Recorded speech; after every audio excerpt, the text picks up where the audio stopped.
Welcome to the UC Student and Policy Center. I'm Catherine Baker, Director of the Center, and I am delighted to welcome you to our very first debate here at the Center. You are part of an inaugural event today, so yes, that's good. I appreciate that. And this debate today on a matter that affects all of us here in California is very much what this center with the University of California is all about. Our mission here is to promote good, not only debate, but dialogue and discussion, innovation, research and analysis so that we are learning and both our policymaking community and all of us, regular folk, can go out into the world and be more knowledgeable, more informed, and hopefully solve challenges better. And that's very much what the University of California is all about. I hope that this is not your first time here, but if it is, I'm going to out you right now as a freshman. Please raise your hand if this is the first time coming to the UC Student and Policy Center. Thank you. You are very warmly welcomed, and I hope you will keep coming. Raise your hand if you came more than 2 hours away. Okay, more than 3 hours away. Okay, we had folks come as far as Santa Cruz today, so we're delighted to welcome you here. Thank you, and yes, I'm going to out you a little bit. We do hope to see you here at the Center. We have a terrific speaker series. We have many briefings and conferences and programs, and our doors are open to you.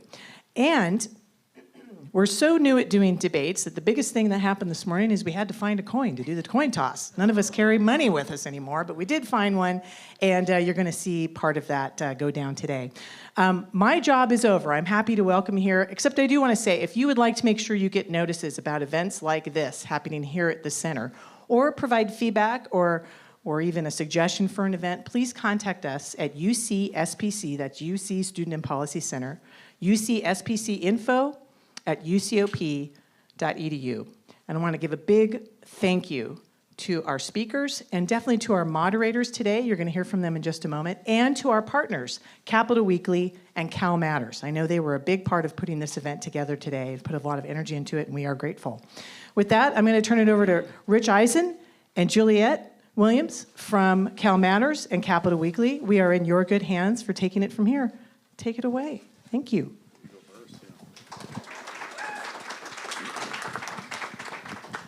Hello and good afternoon, everyone. We're happy to be here.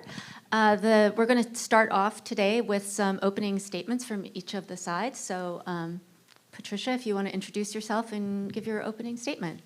Because she did win the coin toss. She won the coin toss. Good afternoon. Thank you for providing this opportunity to discuss Proposition 50. I am Patricia Sinay, or Patricia Sinay, a private citizen who identifies as a Democrat. I'm not here in my capacity as a California Citizen Redistricting Commissioner. When I was in 3rd grade, I went running to my mom and said, "Mommy, Mommy, Mommy, I'm going to be the first female president of the United States." And my mom kind of hesitated. And the reason was I wasn't born in the United States, so I couldn't be the president. That night, I complained to my dad, said, "Life's not fair. I can't be president." And he said, "Well, I understand. I was born in Argentina, my dad was born in Argentina, and my grandfather grew up in Argentina. But none of us could be president because we were Jewish." That started my first inkling that I had to figure out a different way to serve my communities. Fast forward to 2020, and I think that little girl would have been really proud. I was selected from a pool of 22,000 Californians to serve on the California Citizen Redistricting Commission, the independent commission that draws congressional, state Senate, state assembly, and Board of Equalization maps with the people of California, for the people of California. Those of us selected went through a very long, arduous process that checked in our conflict of interest and many other things, and the state auditor's office conducted it. By law, the commission membership includes 5 Republicans, 5 Democrats, and 4 no party preference. Our commission was also reflected the diversity of California in other ways. We are 8 women and 6 men. We equally represent Southern California and Northern California. Our ages at the time of selection ranged from almost 30 to a little over 60. We have different lived educational and professional experience. We represent various ethnic, racial, LGBTQIA plus identities and ability status. During the 16-and-a-half-month process, most members balanced full-time jobs, several had children who were school age, and we also had, several of us were caregivers for our aging parents. We all understood our mission: to draw 4 fair maps with 176 electoral districts that reflected the needs and wants of all Californians. Our first task was to inform all Californians what redistricting was and how they could participate, and then we needed to get them engaged. Remember, this was all during the pandemic. To achieve this, we conducted over 248 public education sessions, reaching an estimated 9,000 people. We facilitated 35 communities of interest meetings with 1,240 calls. During the draft and final maps phase, we received over 35,000 submissions. In the end, our maps had over 36,500 public engagements. We wanted to ensure that Californians could participate, so we increased language access, created input tools for different literacy rates, technological abilities, and internet access, worked with teachers to create curriculum for high school students, hosted meetings at different times and days, and we intentionally reached out to those in tribal communities, rural communities, and those who were incarcerated. In contrast, Proposition 50's congressional maps were drawn by Democrat politicians for the benefit of Democrat politicians. They were drafted so quickly that Californians could not give any communities of interest, nor were we able to give input on the lines once they were drawn. It is also important to note that the Commission diligently followed 6 ranked criteria when drawing the maps, and we explicitly were banned by the Constitution to review partisanship.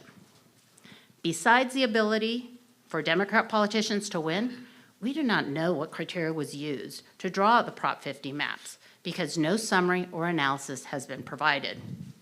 In addition to being transparent and open to our mapping process, we have made all the data, including district analysis, accessible to Californians on our website, wedrawthelines.ca.gov. Unfortunately, the politicians have not made that data used to draft the gerrymandered maps accessible. Prop 50 proposes a gerrymandered map, disenfranchises millions of Californian voters, and undermines California's independent redistricting commission, leaving the door open for politicians to exploit the next crisis and rig another election. Thank you. Chairman Hicks, your response. Yeah, thank you. Good afternoon, everyone. It's great to be with you, and thank you to the center and all of you for being here to have a conversation about Proposition 50. My name is Rusty Hicks. I'm the chair of the California Democratic Party, and I'm proud to stand before you today in support of Proposition 50. Proposition 50 is an emergency measure. Proposition 50 levels the playing field. Proposition 50 is temporary. At the end of the day, Proposition 50 puts the power in the hands of voters to make the final decision. Certainly when Proposition 20 was passed, setting up the independent redistricting process for congressional seats, the world looked different in 2010 than it does today. What we see out of Washington, D.C., what do we see out of the White House? We see a president making his way around the country, shopping for congressional seats to try to stack the deck, rig the game before it's ever played, particularly as it relates to the congressional seats in the 2026 midterm election. This is not a fight that California Democrats, Governor Newsom, or California started. In fact, Donald Trump went to Texas, had a conversation with the governor, and said, I want 5 more congressional seats. Usually, parties in power run on their record. It's very clear that that's not what this administration is interested in doing. And as a result, California has a responsibility to step forward and speak up and speak out in this important moment. Because I think it's California that has felt the impact of this administration that has been unchecked by congressional Republicans and has been only affirmed by a conservative Supreme Court. And so I recognize that the conversation is going to be about one line and one district and one map or the other, but in many ways, this is not a California fight. This is a national fight, and it's incumbent upon all of us to put forward a measure to the voters and to put the question to California voters as to whether they want to support these specific maps. And so again, Proposition 50 is an emergency measure that levels the playing field. It's temporary and ultimately puts the power in the hands of voters. Thank you, Rusty. I'm going to direct the first question to you. You addressed a little bit of it, but California voters seem pretty happy with the Independent Redistricting Commission. So why should they forego that, even temporarily, to vote in favor of Prop 50? Well, certainly I think you're right in the sense that there is broad support for independent redistricting. That's why Proposition 11 and Proposition 20 passed in 2008 and 2010. But again, we are in a different moment in 2025. Proposition 50 actually reaffirms a commitment to fair independent redistricting, calling upon the rest of the country to draw their lines through an independent redistricting process, and returns to the independent commission following the 2030 census. At the end of the day, the power is in the hands of voters, not just on the process, but ultimately the map itself. And so that is where the final decision will be made and where it should reside. Patricia, let me stay with that just a bit, because isn't this in many ways the only option California has to essentially resist what we are seeing coming out of Washington, D.C., where they seem to be shopping in friendly states to get seats that President Trump has said he is entitled to? Yeah, I hear that a lot, and I actually heard that even before Trump, came into office. What's happening right now is abhorrent. What the federal government is doing is terrible. As you know, I don't have words because it hits home.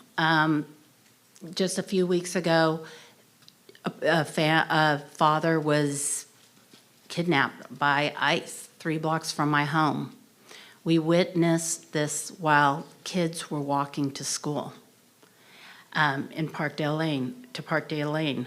I'm a naturalized immigrant who has been outspoken against this administration. So I do carry my passport with me at all times. But I don't think that this is the answer. California Citizens Redistricting Commission was created to ensure representative maps.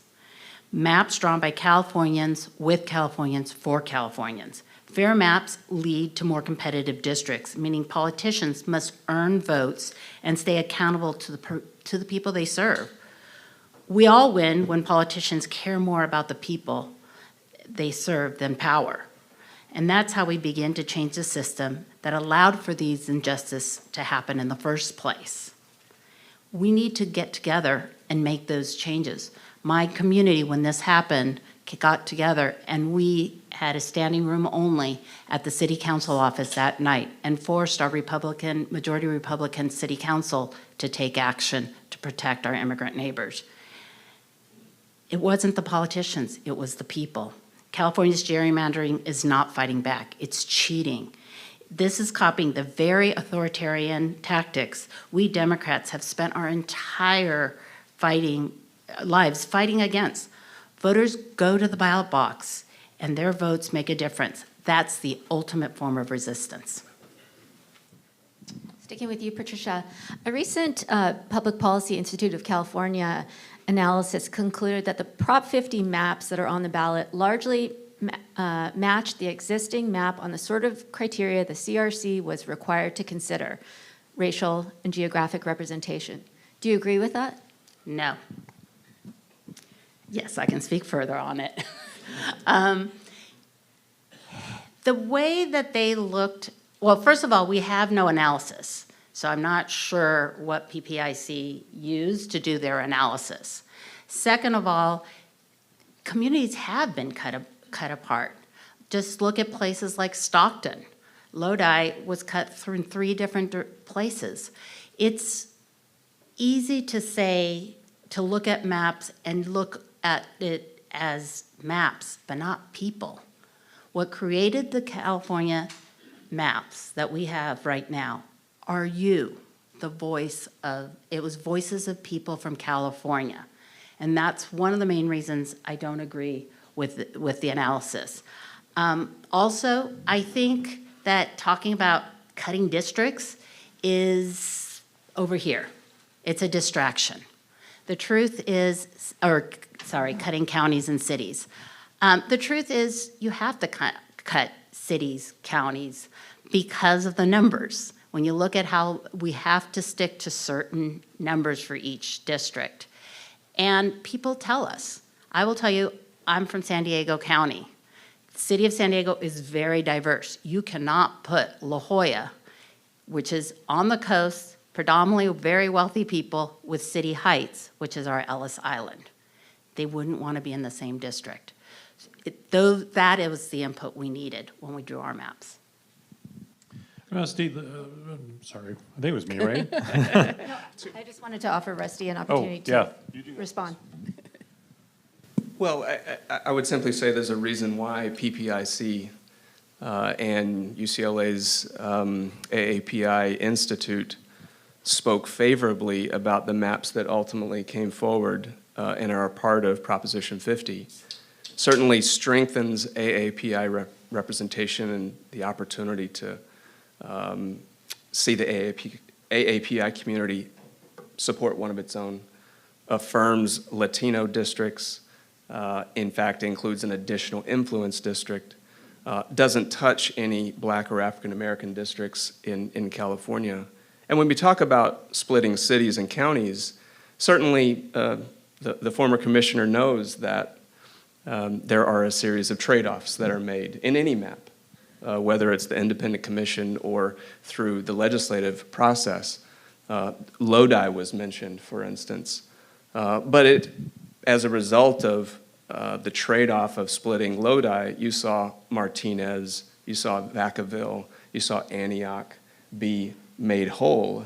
You saw Solano County, for instance, be made whole for the first time, which was not done in 2021, the fastest growing Black community in the North State, Northern California.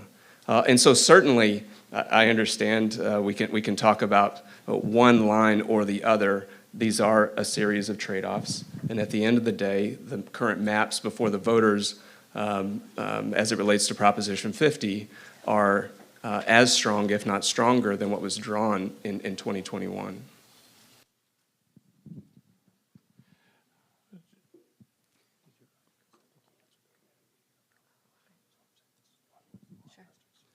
Was this something I said? No, it was actually, but it was you answered a question before I could ask it. That was good. So we just talked about communities of color. There's also been a lot of concern about how this is going to impact rural districts, and particularly, them getting lumped in with districts that are decidedly non-rural. And particularly putting their voters together with much more liberal voters. Please talk about, is that trade-off worth disenfranchising those rural voters? Well, I think what you're alluding to is Congressional District 1, currently represented by Congressmember LaMalfa, the far northeast part of the state with San Francisco. I think it's important to note that the North State has 600,000 Democrats and has 400,000 Republicans. And as a result, these lines represent that. And so there is a lot of complaints about folks in the North State being connected to the Bay Area or San Francisco specifically. And yet on the other hand, there's a complaint about Congressional District 3, Representative Kiley, Well, that connects the Roseville Galleria to Death Valley. Folks in Death Valley can't even hardly get to Sacramento in the wintertime. It connects Sacramento with Tahoe, which is much more of a community of interest than what we saw out of the Commission's map in 2021. These are ultimately a series of trade-offs, as has already been mentioned. And there are Republicans that are being represented by Democrats today. There are Democrats that are being represented by Republicans today. At the end of the day, the map that is before the voters, as it relates to Proposition 50, is a fair map. I assume you would like to respond to that. Yes, I would, thank you. First of all, I want to correct the record. I'm not a former commission. The Independent Redistricting Commission is still seated. We are seated for 10 years, so we could have been asked to review these maps and create these maps. So I just want to make sure My you have that. apologies. The governor likes to say that as well, but I'm not here as a commissioner today. On the same, and the other piece I wanted to correct was the chair had mentioned it was a fair process. It wasn't a fair process. How many of you had an opportunity to submit a community of interest? I'll tell you, I submitted all of our communities of interest that we received as an independent redistricting commission. But honestly, the maps came out the Monday after the website was put up to submit your communities of interest. As someone who had to read 36,500 public engagements, I can tell you there's no way anything was read. Going to this question that you asked, which I think is really at the heart of this. Democrats only make less than 50% of Californians, which proves to us that you don't have to be a Democrat to be a progressive. Think about that. You don't have to be a Democrat to be a progressive. The truth is we've been able to pass our California progressive agenda and be a progressive blue state because of moderate Republicans and independents. This map disenfranchises millions of voters. How is that not putting in jeopardy our future of our state?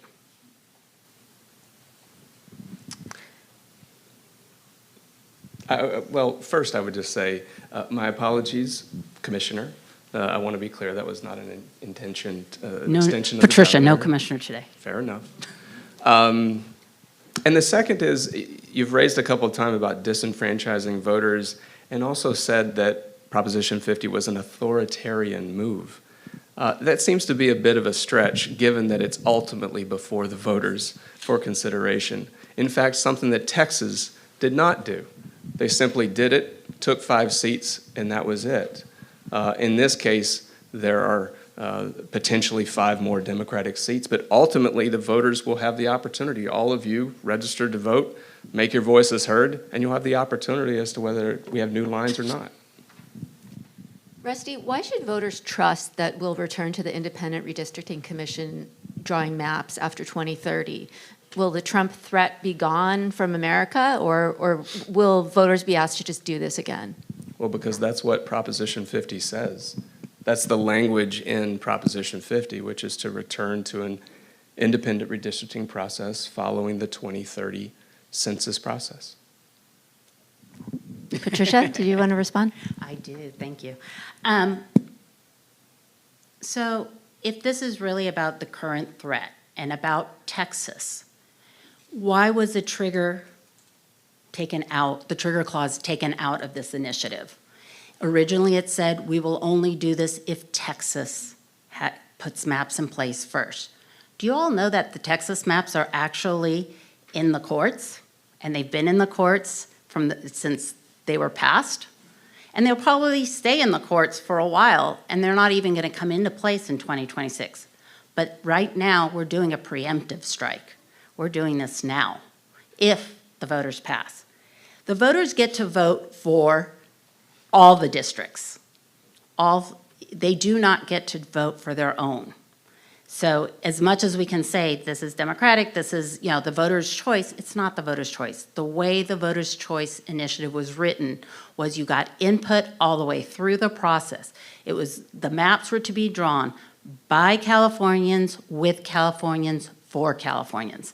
This is drawn for Democrat wins, for politicians, and it's going to the Californians. It's about political wins. We know that during an off year, I think that's the right term since I'm not a politician, but thank you. During an off year, usually there are big wins for the party opposed to the president. That was known. That is why he asked for something that was so abhorrent from Texas. But we need to go back to the fact that the Texas isn't happening. And I know there was a question that I'm not answering, so I apologize. Rusty, let me follow up on something she said. Why was the trigger aspect of this removed from this legislation?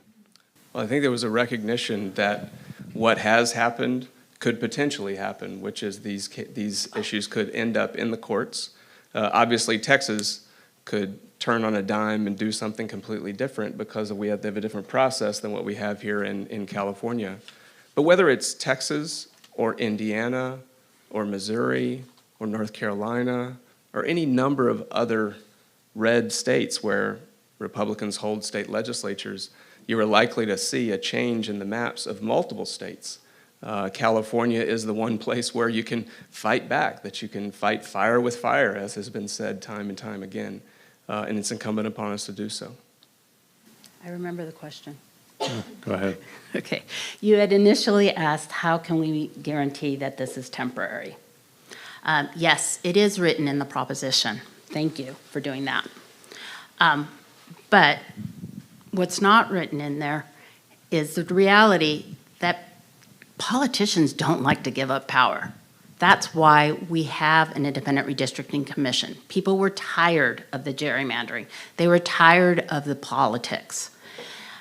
If history is our guide, we know that another crisis will always be ahead. Unilateral disarmament means asking voters to give up their voice and relinquish their power to hold politicians accountable.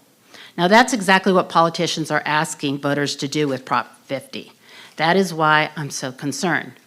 Temporary measures can often set a precedent. I'm going to say that again because we need to remember that it can set a precedent. And thus, future politicians may exploit this authority, leading to long-term erosion of independent commissions' authority. It is not too hard to imagine what the next crisis will be. It is forecasted that after the 2030 census, blue states will lose congressional seats to red states because of population decline. Will that be our next trigger to a gerrymandered map?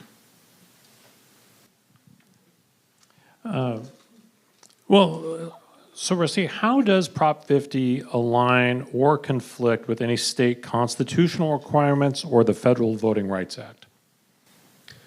Well, in fact, the map that was drawn sought to ensure that we abided by the Voting Rights Act.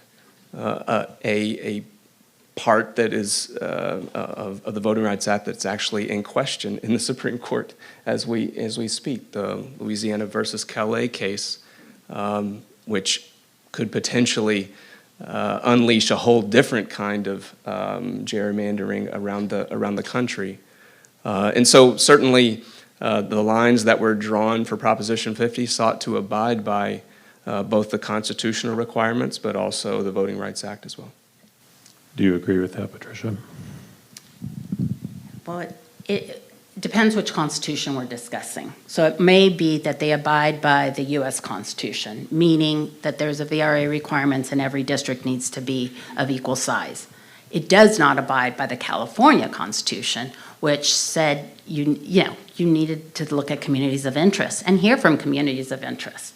So let's just be clear about that. And I'm glad you brought up the VRA district and the fact that it is in peril.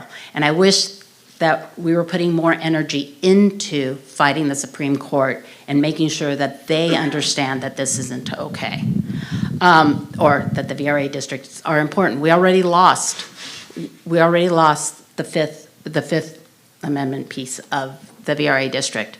But I also want to remind us all, because we keep being told, this is a hurry, this is a new world, we are in this situation because politicians had the long game in mind.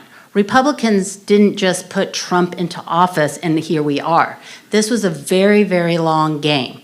And the Democrats have had a long game about creating representative democracy, and we're stepping back from that. What does that mean for our future, the future of our democracy as a country?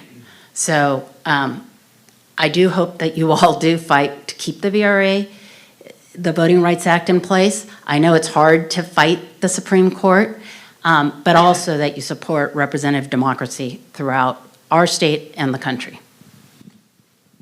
Patricia, this is another argument that we hear frequently.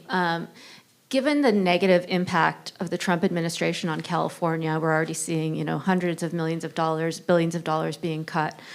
Shouldn't we do everything possible to prevent Trump from enacting any more of his agenda here? I completely agree that we need to do everything possible. I also completely understand, and I want to say sorry to all of you who are impacted by what's happening. It is awful right now. I'm a nonprofit consultant, and I have had to work with my clients, that have lost millions of dollars that they were going to use to serve the LGBTQIA community, immigrant community, hungry people, families. It's bad, but I don't think this is the way to do it. I think democracy, I don't always agree fighting fire with fire. And I hate using that analogy in California, especially because I did work with the Eaton Fire Collaborative and I'm helping them rebuild after their fire. But the best way to get rid of fire is either water or other deterrents. The best way to fight authoritarian governments is for the people to organize and move forward. It's not the politicians. Politicians have never stopped authoritarian governments. Rusty, what do you think about that? It's a nice response, but it falls woefully short of where we are at this particular moment. Whether it's high cost as a result of tariffs, whether it's the result of Medicaid cuts or higher healthcare premiums you're likely to see, whether it's the defunding of Planned Parenthood, whether it's ICE agents or the United States Marine Corps marching down the streets of both big cities and rural communities alike. And so to say that we should do something, but we shouldn't do this, my response would be, what else would you like to do? Because at this point, you have an administration that is essentially out of control, with virtually no check from the legislative branch, virtually no check from a Supreme Court that has affirmed. The president has requested 28 times to the Supreme Court. They've taken up 26. They've found for the president and expanded his powers 23 of 28 times. That is not likely to stop. And if there was such a strong record to run on, why is the president shopping around the country for more seats to pad a 3 or 4 vote majority in the House? So it's an unpopular record to run on. He knows that. So he's shopping for seats. And Californians are impacted probably more than anybody else. We are a big, fat target. UCLA, the alma mater to a few folks in the room, $1.2 billion in a leverage play that would essentially bankrupt the institution. California's attempt to address global warming and climate change rolled back. A target for military-style tactics on the streets, picking up not just undocumented immigrants, but citizens as well. The fact that my colleague has to walk around with a passport simply because she might be in the wrong place at the wrong time, speaks to the emergency that we are in. And so I certainly recognize that there may be, Prop 50 is not perfect, but it is needed to respond at this particular moment for the time that we are in today. Rusty, let's go back to something you noted earlier. There's a lot of other red states, and you listed them, Indiana, North Carolina, others that are considering doing the same thing. If all of that happens, doesn't this just blunt what California is doing anyway? Well, sure. Is it as effective as you would want it to be? Of course not. But you got to understand that every time a Democratic seat is taken off the table, it's a swing of 2. So when we talk about picking up 5 seats in Texas, well, if California doesn't do anything, that's a 10-seat swing in the House of Representatives. So yeah, the party out of power in Congress typically does well in the midterms. But the question is, how deep is the hole going to be? And whether it is North Carolina or Missouri or any of these other states, I think it's incumbent upon California to step forward and do its part. Patricia, what do you think? Yeah, it's Armageddon. Okay, English is my second language. Armageddon right now in regards to redistricting and congressional seats. California must lead by example. We always have. You brought up global warming. We've led by example in so many different things. Until every state adopts independent redistricting and bans midterm gerrymandering, someone must prove that fair, transparent mapping works and that representative government is important. From my national work promoting democracy, I've learned that reform doesn't start with politicians giving up power. It begins with people demanding fairness. People are always shocked when I tell them, you know what? The Independent Redistricting Commission did not come about by Democrat politicians. It came about by a Republican governor who really pushed it with a funder who's funding the initiative, the No Campaign Now. It was Arnold Schwarzenegger who was tired of gerrymandering and pushed this. It is always going to be the party that's not in power. Across the country, communities realize the independent redistricting strengthens democracy by keeping political power where it belongs, with the people. Proponents of Proposition 50 want us to give up our fair congressional districts. If we keep giving up our system of democracy, at some point, what are we fighting for? This midterm gerrymandering fiasco is a reminder that politicians who are in party don't want to give up their power. Thankfully, the voters disagree. According to a September 2025 Common Cause redistricting poll, so it just came out last month, 78% of U.S. voters support boundary drawing process that puts communities of interest ahead of political advantage. They also, at a majority of 80%, I think it was, said that how you draw your lines really impacts democracy. So, nationally, people want California to continue to lead. Rusty, what happens for Democrats if Prop 50 doesn't pass? Well, my job as chair of the party is the same, which is to go out, fight, and try to win as many congressional seats as we can. In my view, we've got a responsibility either way, which is the road to retaking the House of Representatives runs through California, and it has for quite some time. I think that doesn't change from one map to the other. Patricia, what happens if Prop 50 doesn't pass for Democrats here in California? As a Democrat, we got to continue to work hard and make sure that people are elected on their record. Competitive districts ensure that politicians are responding and are accountable to their constituents. It's always better when politicians care about you and me versus power. Patricia, you noted that the Texas remaps are tied up in litigation to some extent. I assume, are you expecting litigation on Prop 50 as well? I mean, there's already been litigation. There's already been litigation to this point. More litigation, I guess, is what I should say. There's a lot of lawyers and a lot of potential plaintiffs, so I have no idea.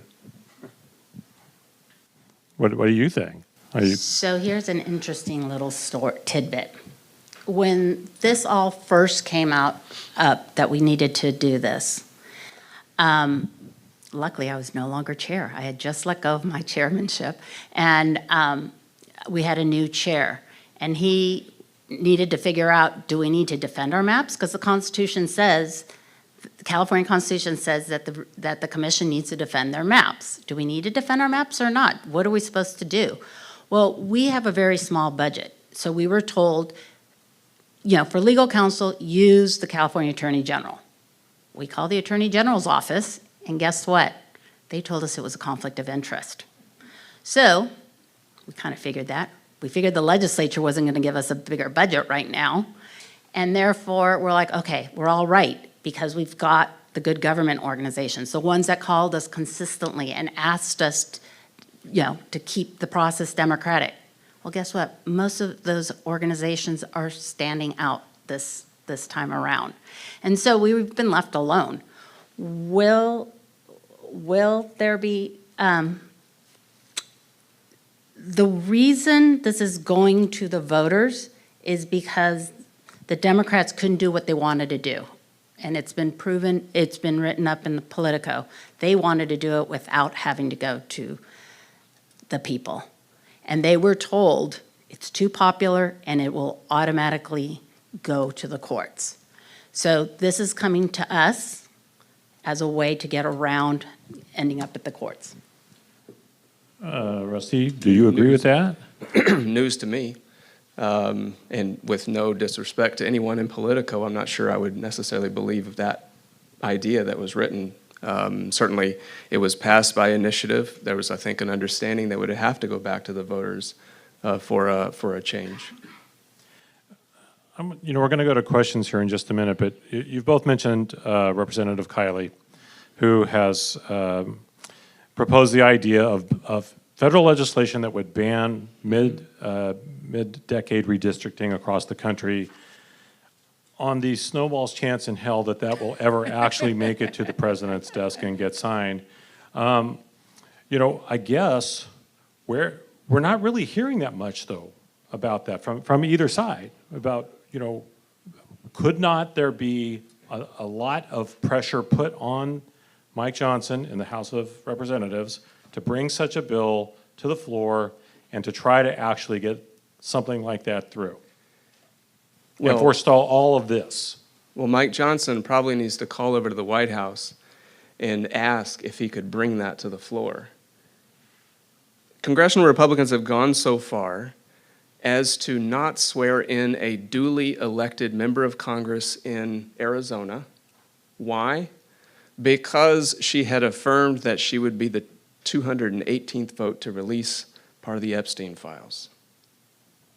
That sounds like a call that was made to the White House and an understanding that we need to slow roll swearing her in. So I don't think Kevin Kiley's bill is going to be at the top of the list for coming to the floor anytime soon. Besides the fact that the government is shut down right now.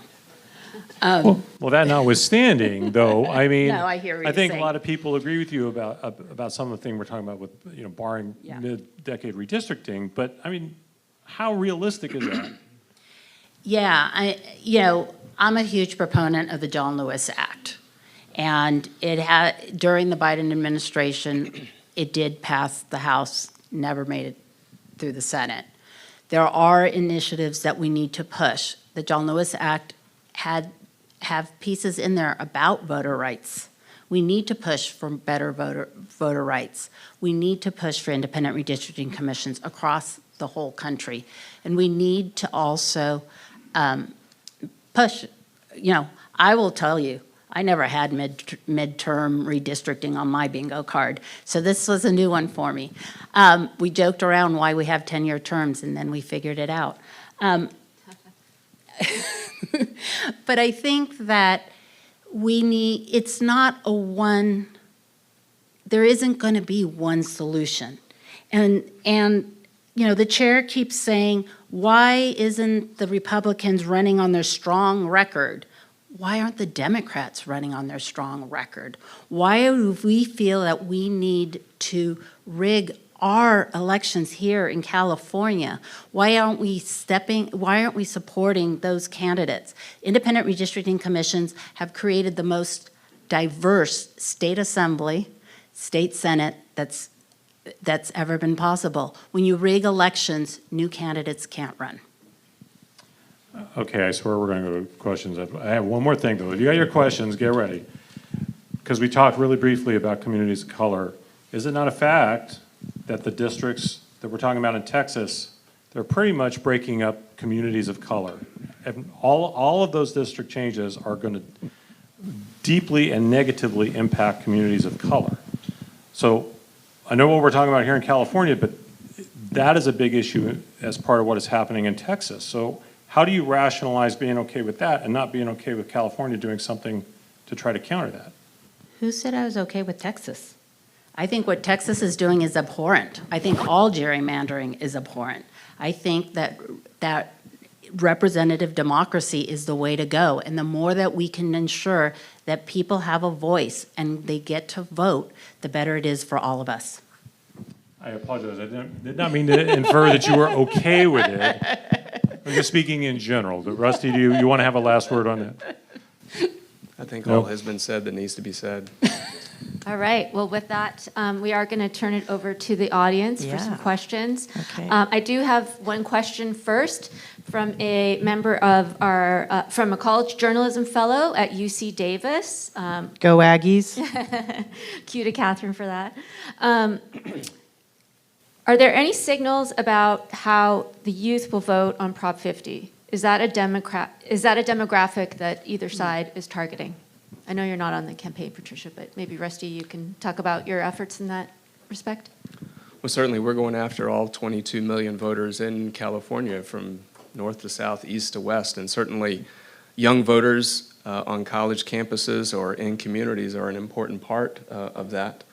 Communities that have been substantially and significantly impacted by this administration and the affirmation that he's gotten from congressional Republicans. And so it's an important part of the campaign, whether it's in the social digital space or being on community college campuses or college campuses. We'll continue to do that all the way through Election Day in 2025, and certainly whatever the outcome through into 2026. Yeah, I had an aha moment that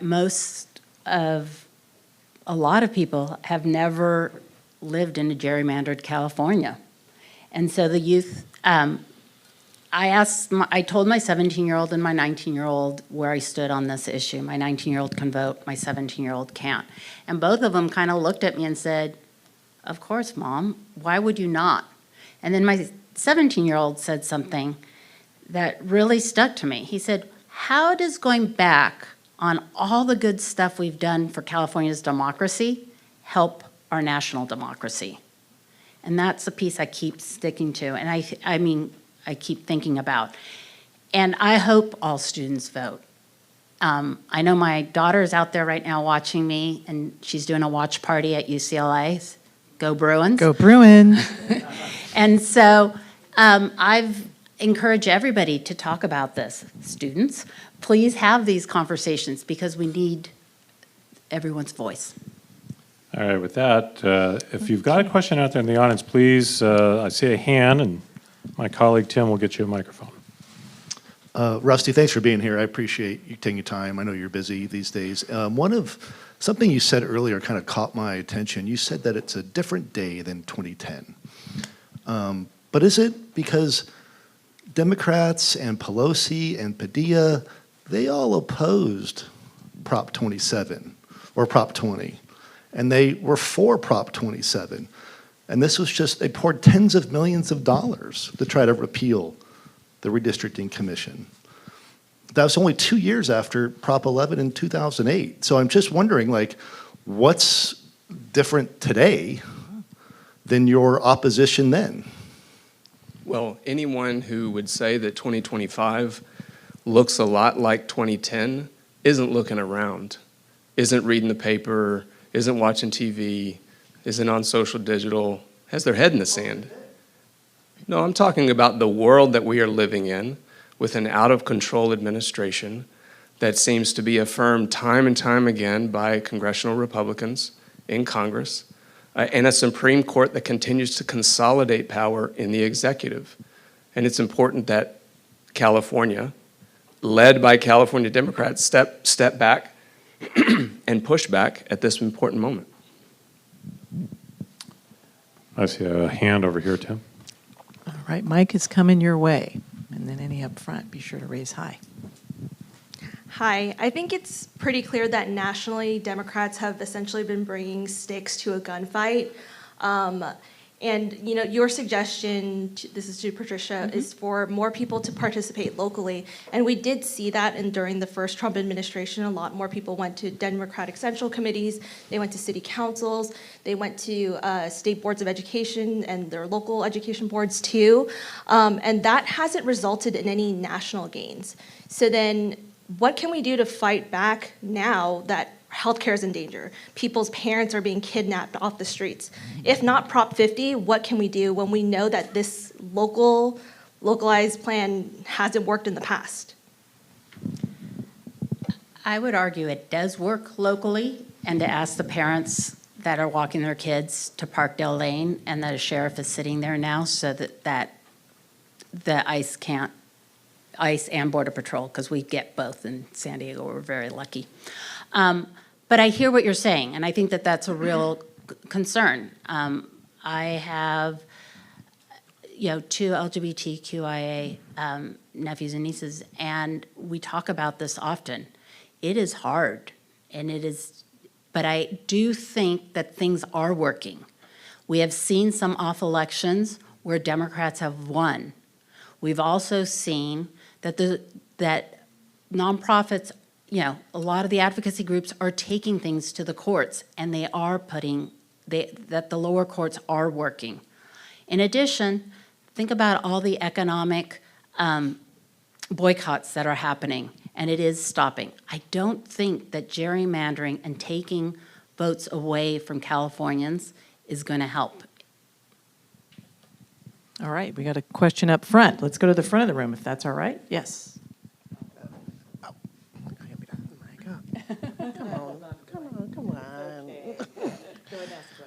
I'm Ms. Wilson. I'm from Medco, and my question is, this is not our first run around with Donald Trump.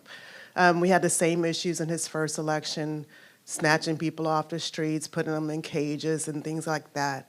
I feel that Democrats are just really, really are scary. You're scared, and I want the Democrats, Bill Clinton and Obama, who rallied the troops and would send them into these cities, knocking on doors, doing phone banks. I really do not feel like 50 is the answer to the national question. I feel like if we got our leading Democratic politicians to raise the money, to raise the funds, can you imagine $200 million in Texas? Can you imagine, even if they had the 5 seats, they still have to run an election to get those 5 seats.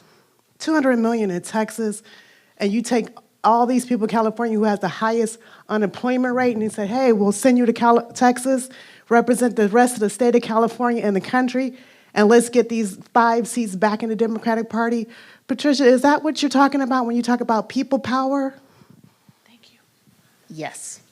I think we need to be creative, we need to be innovative. In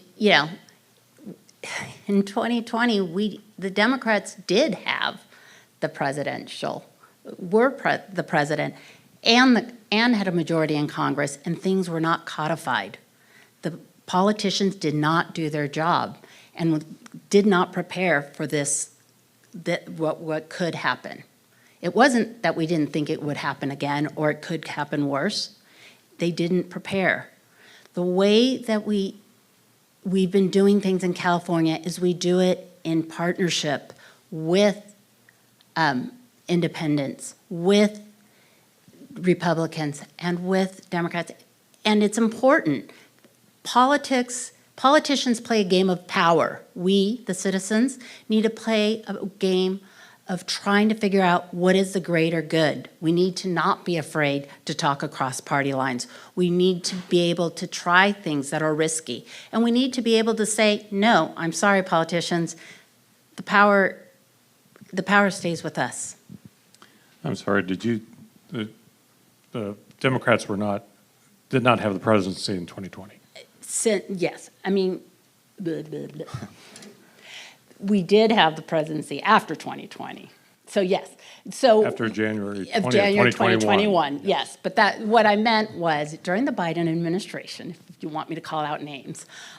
So you are absolutely right, because I also had to remind my husband that the last census was done during the Trump administration. We have a question over here. Got one in the back. Thank you. I would like to say thank you to both of you guys for being here and taking your time. I guess, and this is directed towards Patricia, it was kind of asked earlier. I don't feel as though I received the answer out of that question earlier that I kind of wanted out of it. I guess I would just ask you mentioned that there's a lot of people who haven't lived in gerrymandered California. I myself haven't. I wasn't even old enough to vote until a couple years ago. But I guess I would say, I feel like there's a lot of dancing around and a lot of you repeating, don't be scared, let's be creative, let's take risks. Is Prop 50 not the risk that California is taking? Obviously, some might see it as a step backward, but is it really backward if there's language written that it is only temporary? I mean, obviously, I guess you could say it goes both ways, and you mentioned who's to say it from going again and another trigger being happening. But I guess I would just kind of say where do you see California going, and where do you see the creativeness? Where would you want that? I know Rusty mentioned it earlier. If this is the risk that we're not going to take, what would you like us to do, in a sense, especially for young people who, even though we haven't lived in a gerrymandered California, we are fearful, and this is the voice that we are trying to have. This is the risk that we want to take. And this is also, in all due respect, the world that we're creating and that we're going to live in as someone who's in university still. What would you say to that and to the young people? I hear you, and I think about this so often. What can we do? Honestly, I feel like the politicians have left us in the dust. I feel that a lot of the good governance organizations have left us in the dust. I feel that a lot of philanthropy has left us in the dust and nonprofits, and it's up to us to think creatively. What are the answers? Every day I sit there and try to think about it. And what I wish for you and my kids is a country that actually believes in representative democracy. There are other tools besides just redistricting. And the more you learn about how things can be different than how it's been for the 200 plus years, the better it's going to be for all of us. I want you to feel that you can run for office if you want, or that you can be the CEO of a corporation, or whatever it is you want, and to feel that you're taken care of. That's the same thing I wish for my kids, my nephews, and my nieces.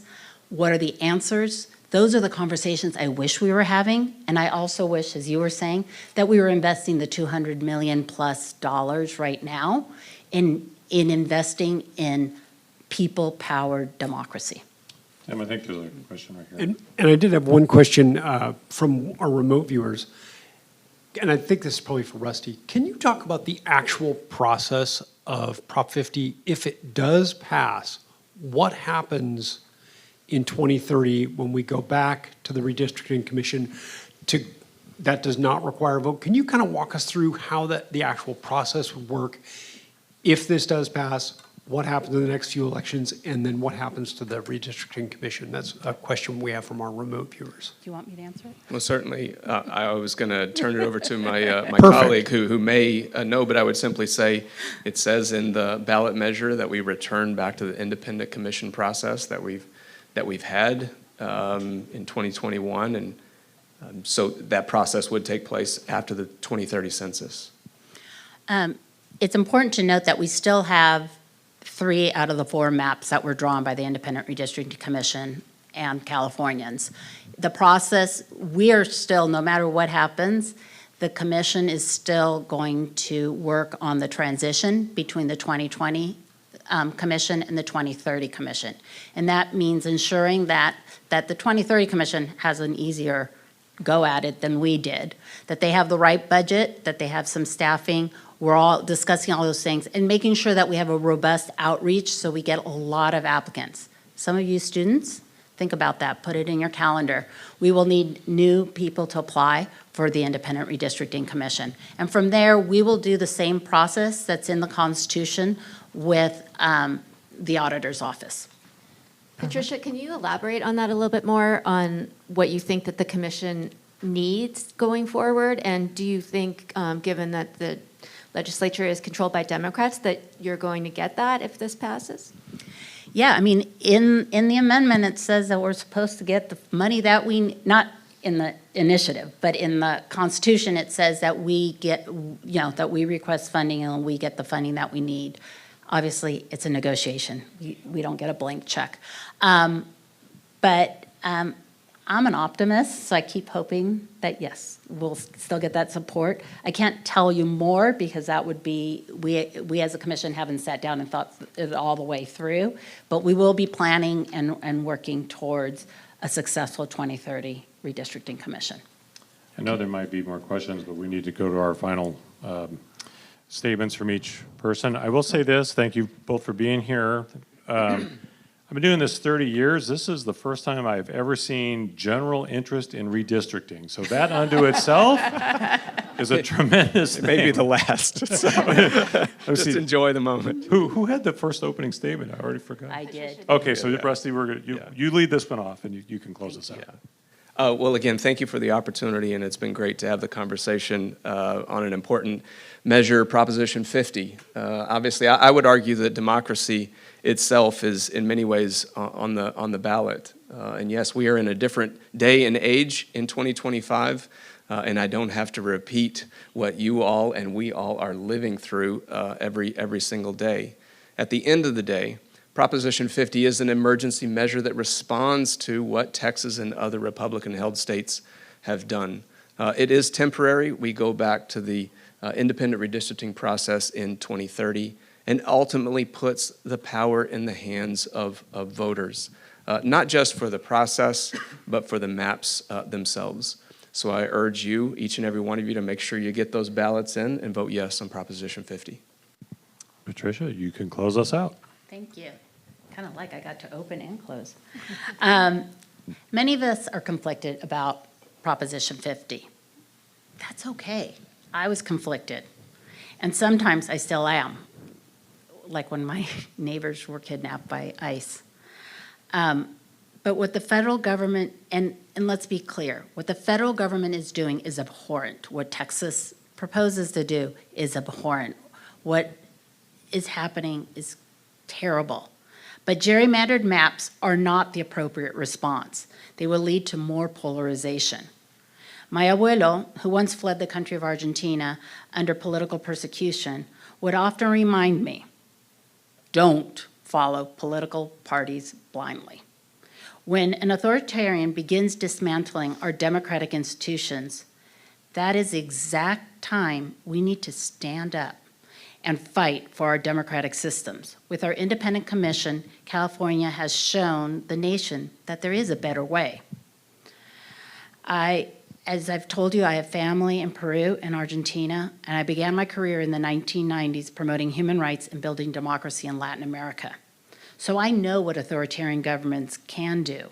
I also understand that the collective power of people has been the antidote to political oppression.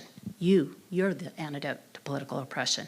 For this reason, I will always support people having control over politicians. Your vote is your voice, so please think deeply about this and go vote. A no vote supports maps independently drawn by Californians, with Californians, for Californians, and thus is a vote for democracy. Gracias. Thanks. Rusty, I realize that I did it completely backwards, so if you have anything else you want to say, I'll give you the opportunity. That was my screw up, sorry. All right, here goes my another 5 minutes. Vote yes on Prop 50. All right. And there you All go. right. Catherine, Hey, I hand it let's- back to you. Yes, thank you to our partners again, CalMatters and Capitol Weekly. Please thank our terrific speakers today. Both did a great job, and our moderators. Thank you.